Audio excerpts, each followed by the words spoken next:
Bom dia, eu gostava de começar por agradecer o convite para estar neste colóquio e o desafio para vir falar sobre a Almada, autor que me fascina desde há uma boa vintena de anos e sobre quem ainda não tinha escrito nada. Portanto, o desafio serve também para começar a dirigir-me por escrito à Almada Negreiros. Trago-vos 3 considerações sobre a Almada, o nome em estado de guerra. 1. Como funciona o nome em nome de guerra? Começo por uma pergunta óbvia, quase em género de quiz. Como se chama o protagonista de Nome de Guerra de Almada Negreiros? A resposta é pelo menos dupla. Chama-se Antunes, segundo Dom Jorge, e Luís, segundo Judite. Também poderia chamar-se cliente nos hotéis e clubes ou simplesmente sujeito na voz do narrador. E não há nada de contraditório nestas várias nomeações, mesmo se o grau de intimidade é tão dispar. Pelo contrário, todos estes nomes, sujeito, cliente, Antunes, até mesmo Luís, geram uma cadeia redundante que se confirma a si própria. O protagonista, claro, dá conta das diferenças. Ficou assombrado ao ouvir o seu nome a sua vida inteira, a palavra única do seu segredo na boca daquela mulher. Ele era Antunes para todo o mundo e Luís daquela maneira para ninguém. Ora, tanto o nome Antunes como o nome Luís são acidentes, artifícios, 2 faces de um poliedro pelo qual a sociedade entra em guerra com o protagonista. O que fica por perguntar é como se chama o protagonista de Nome de Guerra para as estrelas. Mas esse nome, na lógica do romance, não pode ser dito. As primeiras páginas de Nome de Guerra, em tom ensaístico, defendem uma tese nuclear. Os nomes são uma convenção, um artifício que permite manter determinada ordem da sociedade, mas um artifício que deve ser esquecido enquanto tal. Foucault poderia dizer, mais tarde, um dispositivo, isto é, um modo de inventar o sujeito e de o manter subordinado à sua definição. Nas palavras de Almada Negreiros, ser homem ou mulher é apenas a natureza. Chamar-se João ou Manuela já é a natureza mais a vida inteira, é o problema. E se o João é Sousa e a Manuela é Pereira, então, à natureza e à vida, junte-se-lhes ainda por cima a existência e complicou-se o problema. Sem questionar, por enquanto, a suposta simplicidade dessa natureza primeva, assinalo que nomes e apelidos introduzem complicação, entropia social, em guerra com a ordem da natureza. Lançada a tese, resta ao romance prová-la por um extenso exemplum, a história de Antunes e de Judite. Ora, Nome de Guerra diz também que esta guerra entre natureza e artifício costuma ser invisível aos sujeitos, quer dizer, àqueles que se encontram submetidos ao dispositivo. Eis a frase de abertura do romance: das duas uma, ou as pessoas se fazem ao nome que lhes puseram no batismo, ou ele tem de seu o bastante para marcar a cada um. A pessoa nomeada confunde-se com o seu nome de pessoa. O artifício torna-se segunda natureza e recalca a natureza inicial. Mas a pessoa-nome não tem consciência desse processo. Deve tornar-se Antunes, Luís ou outro nome qualquer, sem sentir a opacidade desse nome. Em Acerca da Verdade e da Mentira no sentido extramoral, Nietzsche defende que a verdade é apenas uma convenção que deixa de ser estranhada. Trata-se de, cito, um exército móvel de metáforas, de metonímias, de antropomorfismos, uma soma de relações humanas que depois de um longo uso parecem a um povo fixas, canónicas e vinculativas. As verdades são ilusões que foram esquecidas enquanto tais. Do mesmo modo, o nome pode surgir como natural graças ao seu uso continuado, mas o protagonista de Nome de Guerra compreenderá que nenhum uso naturaliza realmente nome nenhum. Será preciso então estranhar e recusar os nomes artificiais como Luís ou Antunes. Mas como poderia o protagonista de Nome de Guerra encontrar um nome que não fosse acidental, histórico, arbitrário, humano, mas sim o nome que ele deveras tem para as estrelas? Admitida a hipótese de uma tal procura, Adianto já que esse nome não poderia caber num romance, num texto ou em nenhuma língua. Poderia ser anunciado, teoricamente descrito, talvez, mas nunca apresentado. Seria um nome em linguagem adâmica, pré-Babel ou pós-Pentecostes. Ora, na recusa dos nomes arbitrários, herdados e convencionais, Judite tem um papel importante. Era uma vez uma rapariga chamada Judite, mas o seu nome verdadeiro não era Judite. Só às vezes, em ocasiões muito íntimas, é que ela esteve quase para dizer tudo. Eu não me chamo Judite, mas não digas nada a ninguém. O meu nome verdadeiro é... E calou-se. Judite vai calar-se sempre e nem ao protagonista de Nome de Guerra dirá o nome. É a única parte de si que ela pode recusar, o último pudor, o último lugar da sua resistência. Mas o que importa realmente não é o nome de batismo da rapariga, aliás registado pela mesma sociedade que a vende. O que importa é que ela tenha criado um nome de guerra. Ambos os nomes são artificiais, mas a rapariga sabe, pelo menos, que Judite é um artifício. Ora, ela reivindica este artifício e até o direito de prescindir dele. Eu não me chamo Judite. Ao usar ou abandonar um nome, a deuteragonista de Nome de Guerra torna-se, mais do que ninguém, capaz de devolver a visibilidade à convenção da linguagem. Apenas sabemos que ela é uma Judite que não se chama assim, mas que, ao escolher um nome falso, começa a inventar uma linguagem verdadeira. Ora, o modernismo não deixará de colocar em questão a capacidade dos nomes, da linguagem, para descrever o mundo, ao mesmo tempo que persegue o sonho de uma língua perfeita, demiúrgica, sem acaso.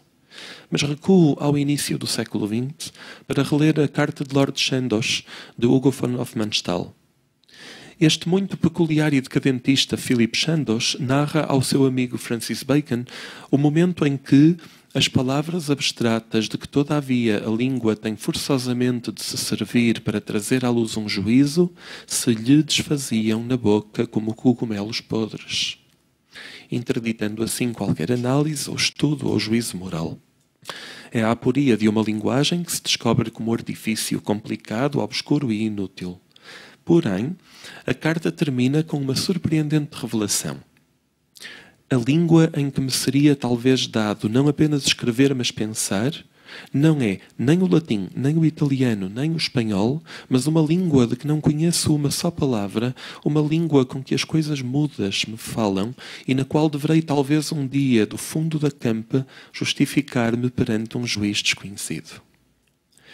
Talvez todas as propostas modernistas após este texto, de Queiro a Proust, de Gertrude Stein a Wallace Stevens e na filosofia do primeiro ao segundo Wittgenstein, se pode caber aqui, sejam modos de pensar a relação dos nomes com o mundo num conflito entre essas linguagens artificiais e uma linguagem das coisas mudas, de presença ao mesmo tempo concreta e inefável. Resta perguntar se o protagonista de Nome de Guerra se chama artificialmente Antunes ou Luís, que nome teria ele na linguagem das coisas mudas? 2. Como funciona a máquina Nome de Guerra? Pode-se pensar Nome de Guerra como Bildungsroman, mas por uma peculiar via negativa. Em Almada, aprender importa menos do que desaprender. Como Lord Chandos, perdendo a linguagem e encontrando coisas como regadores, cães ao sol, cemitérios pobres, casas de camponeses, assim o protagonista de Nome de Guerra deve descobrir o mundo apenas para o negar e, a partir dessa negação, reencontrar-se a si próprio. Nesse gesto demolidor, ele pode constituir um exemplo perfeito de heroísmo modernista. Trata-se de, como no gesto mais radical das vanguardas, recusar as heranças e conseguir uma tábula rasa fértil. Avanço para a sequência final do romance. O verdadeiro merecimento deste novo quarto para o Antunes consistia em que tudo o que a ele tinha acontecido até esta água furtada era para rasgar. Só depois de bem rasgado tudo o de até este quarto, é que o Antunes poderia começar a pensar na maneira de arranjar para si uma nova alma mais competente. Bildungsroman por via negativa, rasgão, recusa, perda dos nomes.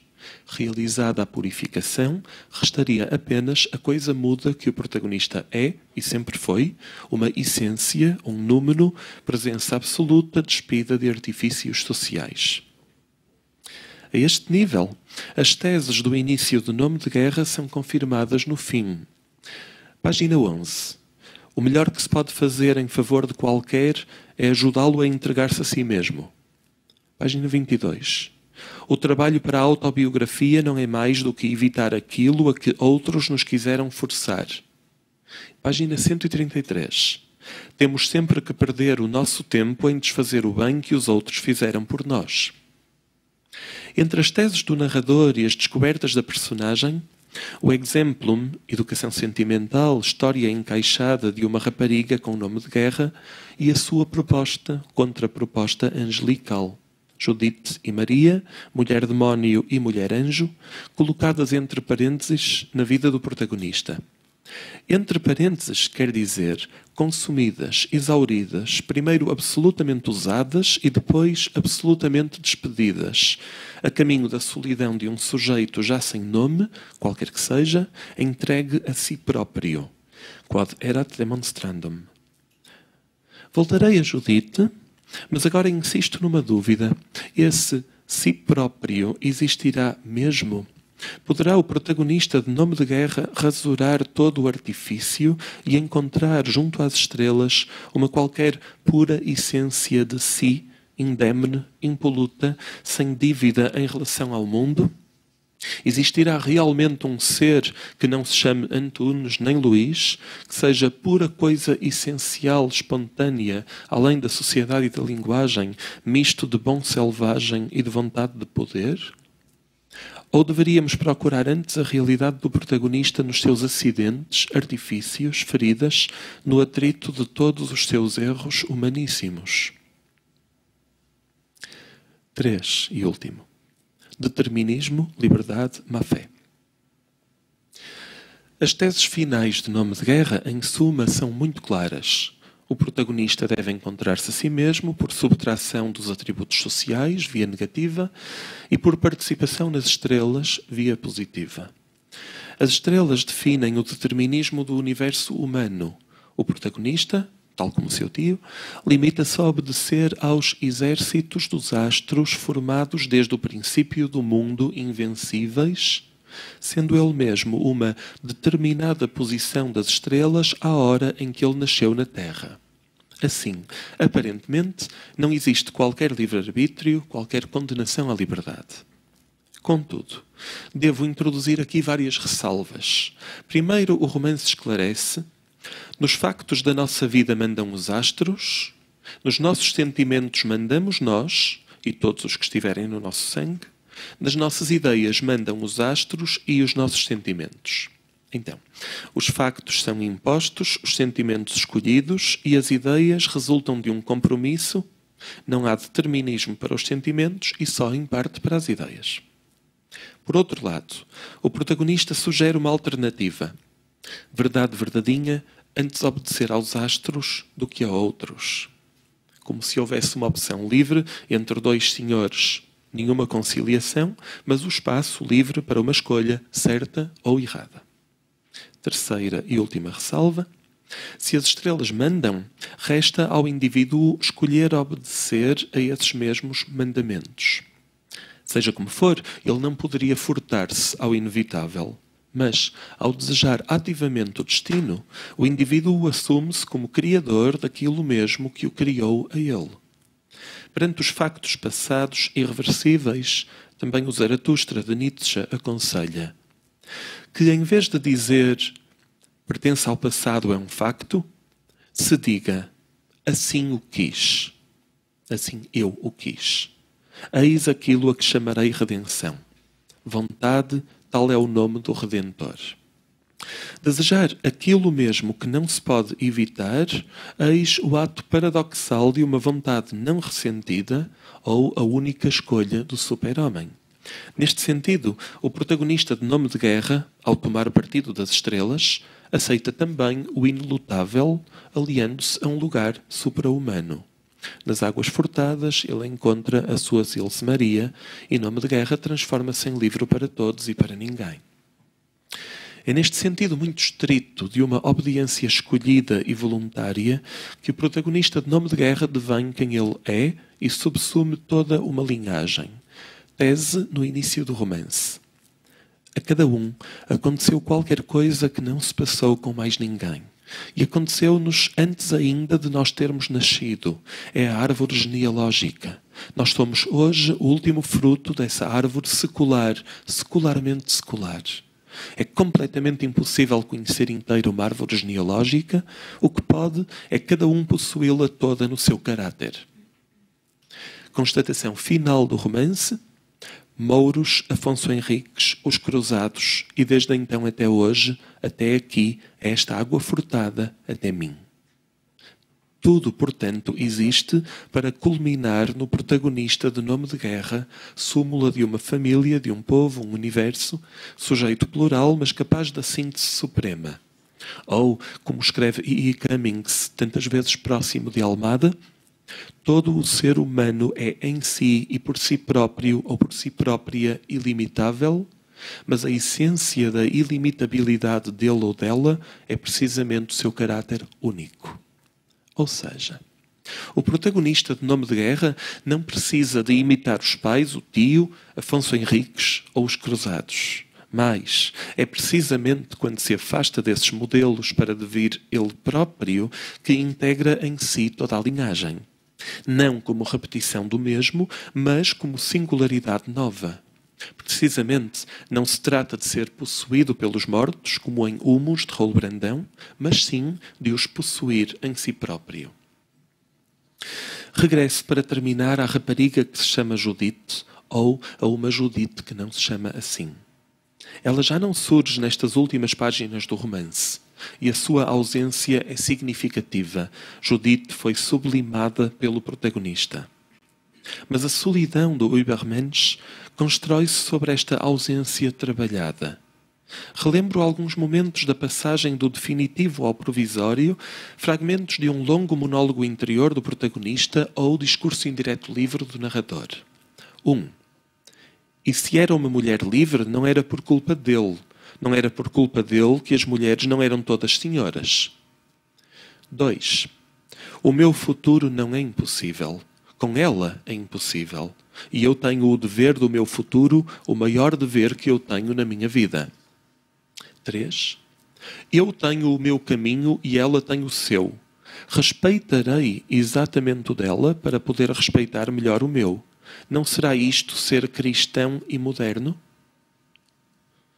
Uma tal insistência na retórica do altruísmo, da inocência, do respeito pelo outro, deve levar-nos a uma incómoda suspeita. Talvez Antunes, Luís, o super-homem, esteja apenas a esconder de si próprio a mais insuportável má-fé. Onde o romance descreve um projeto dionisíaco e super-humano, devemos então ler a ocultação de um remorso, a laboriosa desculpa para um estado de coisas que aniquila Judite. Esta operação implica uma retórica própria. O protagonista invoca o dever, a metáfora do caminho pessoal, o ideal do respeito, aliás cristão e moderno, termos que nunca usara até aqui. Doravante, para abandonar Judite, anything goes. Anything, isto é, ideais, projetos, narrativas, ou ainda a conversão de Judite em metáfora da vida que lhe retira qualquer substância. Cito. A Judite é a pedra de toque com que afinal verifiquei a realidade da minha vida. A Judite não é uma mulher, é a própria realidade.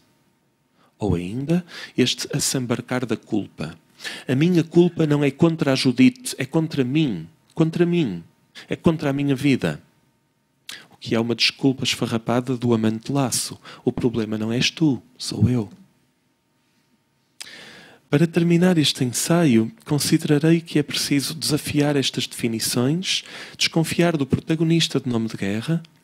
Quando Antunes diz a Judite não é uma mulher, é a própria realidade, é preciso responder que a Judite é a realidade, pois claro, mas sem deixar de ser uma mulher.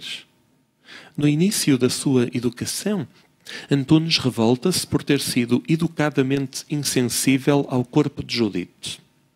Como quer que interpretemos este episódio, ou remorso, ou necessidade de deixar acordar a besta, eu diria que o protagonista de Nome de Guerra faz agora algo muitíssimo mais grave. Transforma Judite em índice da realidade, quer dizer, metáfora, alegoria, tropo, denegação. É a última operação da má-fé que sacrifica Judite. Ela deixa então de ser mulher, acaba de ser sublimada, desaparece. Será assim? Pode Judite ser sublimada alguma vez?